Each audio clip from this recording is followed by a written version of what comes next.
Coba ingat momen ketika tenggat waktu menghampiri. Apakah kamu pernah merasa jantungmu berdegup kencang hanya karena sebuah kata deadline? Entah itu tugas sekolah, proyek kantor, atau komitmen dengan teman, semuanya terasa mendesak. Setiap kita mungkin pernah terjebak dalam rasa cemas akan waktu habis, berusaha merebut sedikit waktu lagi. Namun, pernahkah kita bertanya dari mana asal kata yang menakutkan ini? Apa makna yang sebenarnya tersembunyi di baliknya? Kita akan menjelajahi lebih dalam, mendekati sejarah setiap huruf dan konteks yang menyertainya. Ini adalah kisah yang mungkin belum pernah kamu dengar sebelumnya. Chapter 1, Asal-usul istilah yang menyeramkan.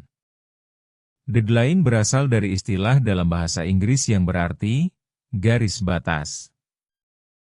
Awalnya, kata ini digunakan dalam konteks militer pada abad ke-19. Garis ini merupakan batas yang menandai area aman dan tidak aman. Kalau ada yang melanggar garis tersebut, konsekuensinya bisa fatal, menandakan sesuatu yang serius. Namun, seiring berjalannya waktu, istilah ini bertransformasi menjadi sesuatu yang lebih menekankan pada batas waktu. Sekarang, kita menggunakan istilah ini ketika berbicara tentang tugas yang mesti diselesaikan, seolah-olah waktu menjadi garis batas antara kesuksesan atau kegagalan.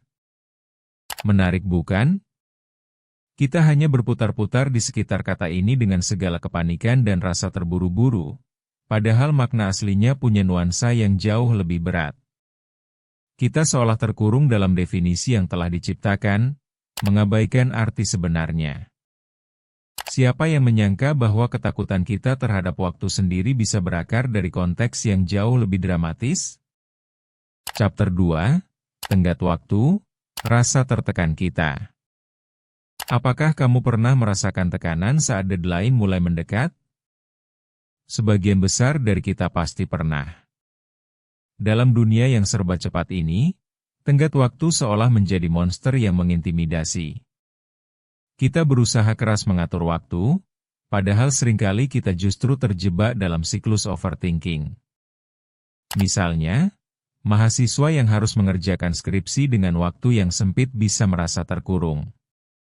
Ketika deadline menunggu, rasanya semua ide yang menarik tiba-tiba hilang.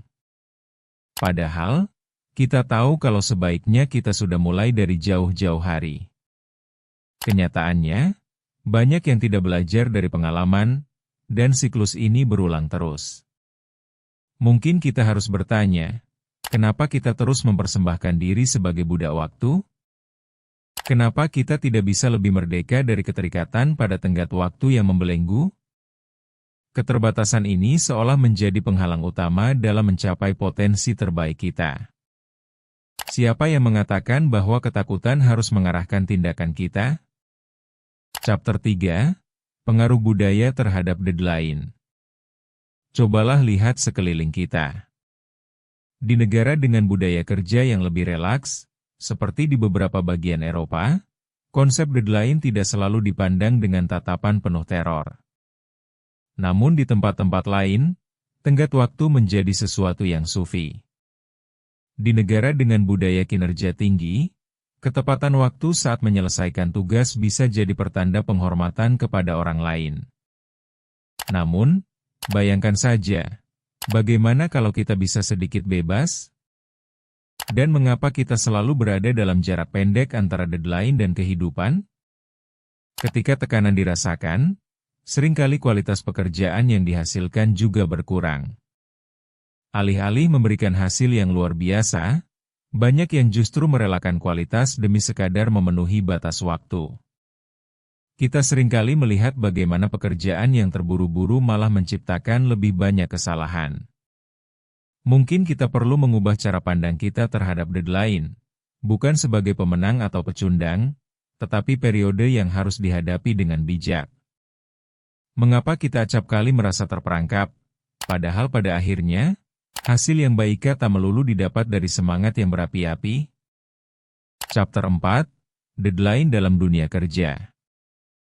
Dalam dunia kerja, seringkali deadline menjadi senjata berduri. Para pekerja berhadapan langsung dengan ekspektasi, bukan saja dari atasan, tapi juga dari diri sendiri. Maka, muncul pertanyaan, mengapa kita menempatkan diri dalam situasi yang menyakitkan ini?